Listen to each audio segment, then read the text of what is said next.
Katchatheevu controversy, Tamil Nadu की Katchatheevu controversy. So what has happened is Tamil Nadu के chief minister ने कहा कि जो आइलैंड, ध्यान से सुनना, आर यू पेइंग अटेंशन और नॉट, सो जो आइलैंड इंडिया ने 1974 के अंदर श्रीलंका को दे दिया था, जिस आइलैंड के ऊपर कोई भी ह्यूमन बीइंग नहीं रहता, उसे वापस लेना चाहिए।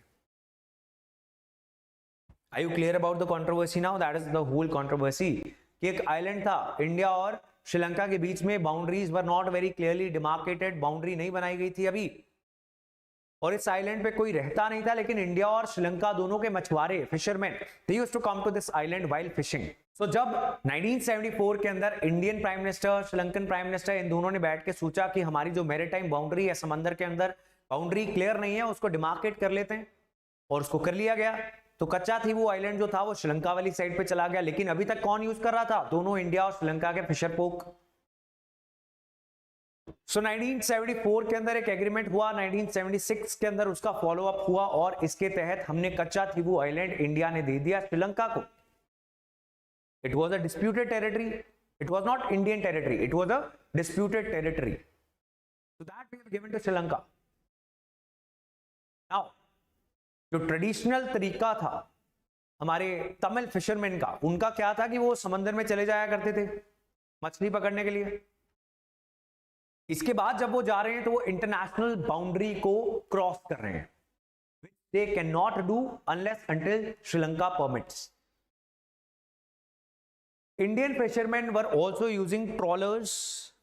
वो ट्रॉलर्स का इस्तेमाल कर रहे थे, that is deep sea fishing करने के लिए एक इक्विपमेंट होता है जिससे बहुत सारी मछली पकड़ी जाती है, and this is very unsustainable, very harmful for the environment. इससे मछलियां खत्म ही हो जाएंगी, तो ये नहीं करनी चाहिए, दिस इज इलीगल। लेकिन तमिल मछुआरे करते हैं, और इससे होता है डिस्प्यूट। इंडियन और श्रीलंकन जो फिशरमैन है, they start fighting with each other, इनकी सरकारें आ जाती हैं, और इंडियन फिशरमैन जब क्रॉस करते हैं आजकल इंटरनेशनल मैरीटाइम बाउंड्री, तो श्रीलंका की नेवी जो है, इंडियन फिशरमैन उनका सारा इक्विपमेंट, शिप, सब कुछ उठा के ले जाते हैं। तो फिर इंडिया के रिक्वेस्ट आती हैं, तो फिशरमैन वापस आ जाते हैं, उनका सामान वापस नहीं आता, कई बार गोली मार दी जाती है। एक दो बार ऐसा भी इंसिडेंट हुआ कि इंडियन मछुआरों को गोली मार दी गई बाय श्रीलंकन नेवी, बहुत ज्यादा दोनों कंट्रीज के बीच में डिस्प्यूट हो गया। But now the thing is, this is a constant problem, ये कांस्टेंट प्रॉब्लम हो गया, और इस प्रॉब्लम को और बढ़ाने की कोशिश कर दी है तमिलनाडु के चीफ मिनिस्टर ने, एम के स्टालिन ने। He said कि कच्चाथीवू आइलैंड अगर वापस ले लें तो ये प्रॉब्लम ही खत्म होगी, फिर वो इंडिया का आइलैंड हो जाएगा, और फिर हमारे मछुआरे जाएंगे तो पकड़े नहीं जाएंगे, मारे नहीं जाएंगे, right? But we can not do that. एक बार एक डिस्प्यूटेड टेरिटरी को, इंडियन टेरिटरी को करना होता तो बहुत सारे constitutional amendment, this that. Now this was only a disputed territory जिसको हमने दे दिया। तमिलनाडु के चीफ मिनिस्टर कहते हैं कि लेकिन ये तो इंडिया, रामनाथपुरम के जो राजा थे